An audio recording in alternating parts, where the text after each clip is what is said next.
I'm Dan, the ex-trucker. That's my wife, Rebecca, and our son, Nick. Together, we make up Grits and Glamour. In 2016, we decided to sell everything we owned. We bought an RV, and we hit the road. Watch out, world, here we come. Follow along on our adventures, because you never know where this road of life is going to take us. There's always going to be speed bumps in the road, but we just got to keep on trucking and living life on our terms. Thanks for coming along. Welcome back, y'all, to our series of work camping, the good, bad, and ugly. If you're just now joining us, you may want to go back to episode 1, and I'll put the link right here because we answered a few questions that you would probably have if you see this without watching that. So, now that we've talked about what work camping is, who would be good at work camping, those kind of things, let's progress on to where to go to look for work camping and what to expect. There's two places that we like to go, and we're going to show you here on the screen. The first one is called happyvagabonds.com. So just going to type that into Google. Let's see here. I really like this one because it's free.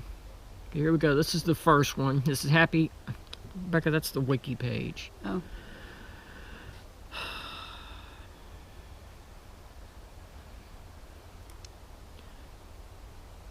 Okay. Happy Vagabonds. You'll see right here, RV camping, blah, blah, blah. Go up here to the top of the page where it says work camper jobs. You want to click on that. And I like this one because it's not only free, but we've found about half of our jobs through this little free site. You can search by state on this page. And, like, for example, we'll change to Washington here. And like I said, you can go. What's wrong? My internet's being slow or what? And this will just list jobs straight down, one at a time down here. Now, the second one we want to go to, this one will require a yearly membership, and it's workcamper.com, I believe. Let's see here what'll pop up. Work campers, or is it Work Camper News? Rebecca, do you know? I don't know. I do have a link that's different from that one. It's Workers on Wheels. The link is workforRVersandcampers.com. It's a very reliable site. Which one is that? It's this one right here. Workers on Wheels. Mm-hmm. And they also, I have a Facebook page, and they do an email that will give you a link to recent new jobs. So this is it right here. I'm showing you on the screen right now. Does this one require a membership? Do you know? I don't know. I do know the one that I was showing before. Work Camper News, I believe. Let's see, Work Camper News.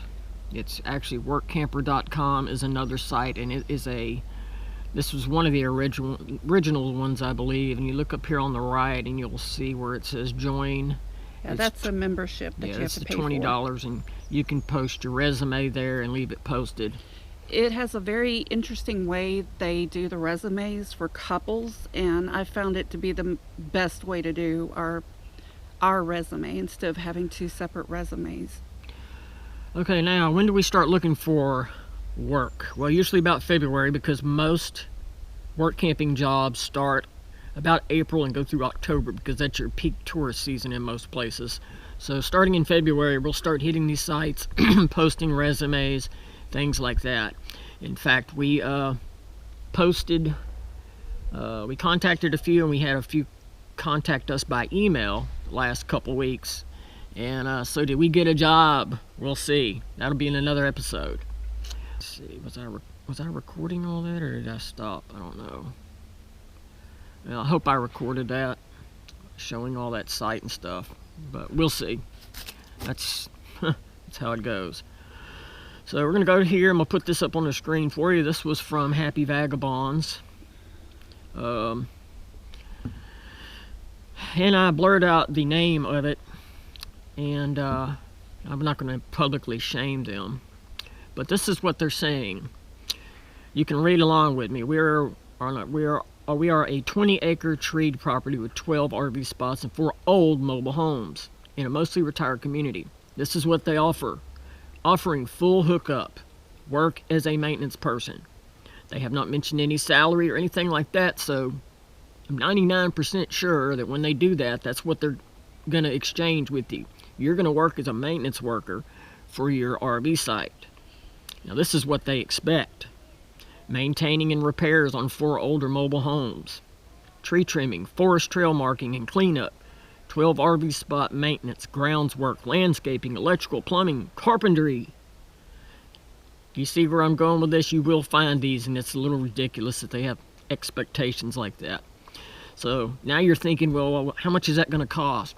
I mean, what's the exchange on that for a RV site? Well, believe it or not, I found an ad for their RV place on the same page. And their RV lot number 1 here, as you can see, gives a little bit of brief description on it. And it costs $500 a month plus electric. I can tell you right now, our electric bill is about $50 a month. So that's $550. So they're wanting you to be a maintenance person for $550 a month. I don't know about y'all, but it's not rocket science to figure out that that is way below minimum wage. We have another one which looks like a cheaper lot.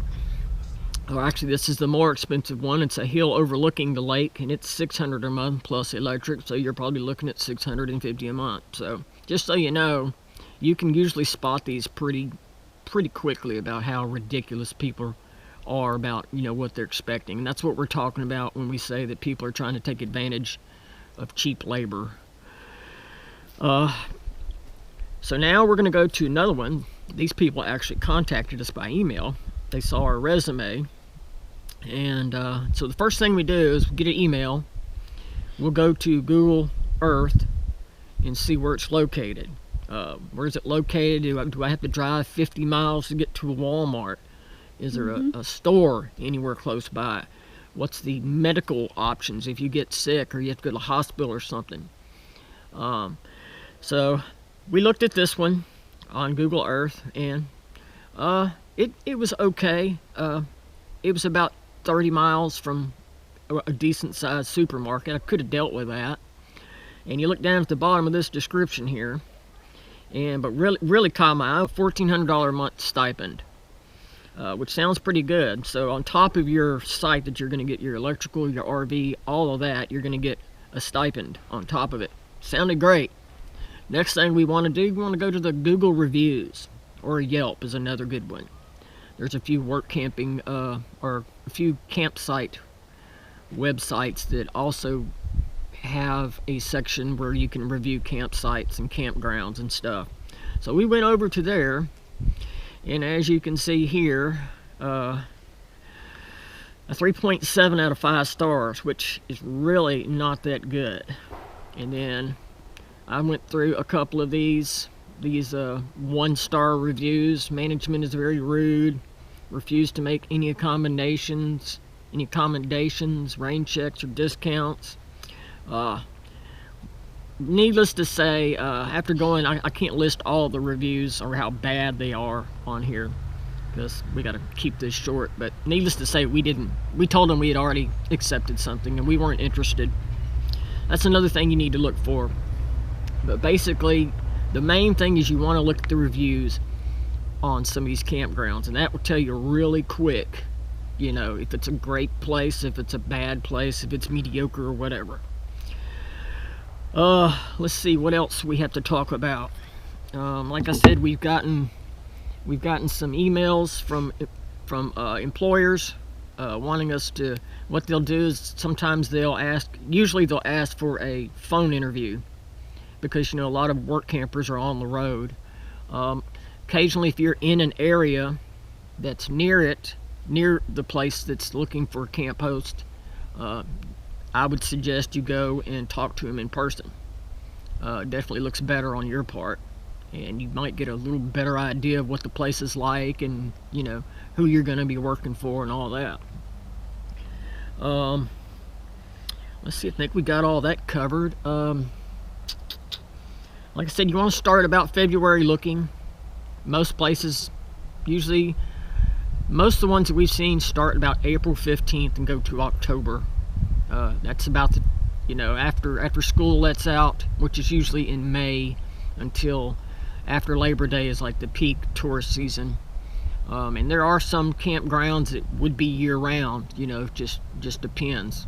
We've had a couple of those too. Other things to look for. Basically, what's the weather like? Are you going to enjoy being in that area? Do you get 120 inches of rain? Is it going to be 120 degrees? Are you going to burn your air conditioner up? There's a lot of different things, and basically it's just going to boil down to what you're interested in. What else, Rebecca? Also you definitely want to be asked questions. How many hours am I going to be working? I think the most I've seen that we've worked is 32 hours combined, not per person. And you want to look at the minimum wage in that state. So it's basically boils down to that's the basis of it. Find out how many hours they want you to work, and then just divide that by a minimum wage, and that's basically what you're going to be working for. Like I said, you're going to run across places that are just asinine. They just want something for nothing. I'll go into we'll go into another episode where we're going to do some nightmares and funny stories. But basically, what else, Rebecca? How many minutes am I at here? 12 minutes again. How the staff is, the management. Do you like them? Do you feel good around them? You don't want to work for someone who is going to be a horrible boss, because that's a bad situation.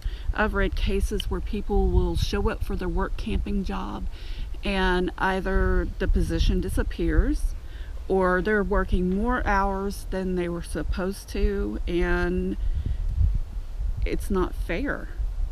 And also pick a job that fits your skill set. What you're good at, and look for those jobs. They're out there. Some of them require 4 hours a day, 3 times a week, which is not much, and it gives you something to do. And try to find something that pays, because it's good to receive a paycheck, and it makes you feel good about yourself. And it's also good for your rainy day fund, because things do happen to RVs and your vehicles that you have to repair and take care of. So I think that pretty much sums up most of what we wanted to say about work camping. If y'all have any questions or anything, be sure and leave a comment. Like I said, we're going to do one more episode of Nightmares and Funny Stories, and maybe you can learn from our mistakes, because we literally jumped in head first into work camping, because we really didn't even watch any videos on what to expect, what to look for, and stuff like that. So we learned our lesson pretty quick. So anyway, hope y'all enjoyed the video. We'll catch up with you on episode 3. Well, that's going to wrap it up for this episode. If you enjoyed it, please hit that subscribe button if you haven't done it already. Turn on the notification bell, and be sure and drop us a comment. As always, we hope you have an awesome week. Be careful out there. And never forget that a chance not taken is an opportunity missed. We'll catch you next time.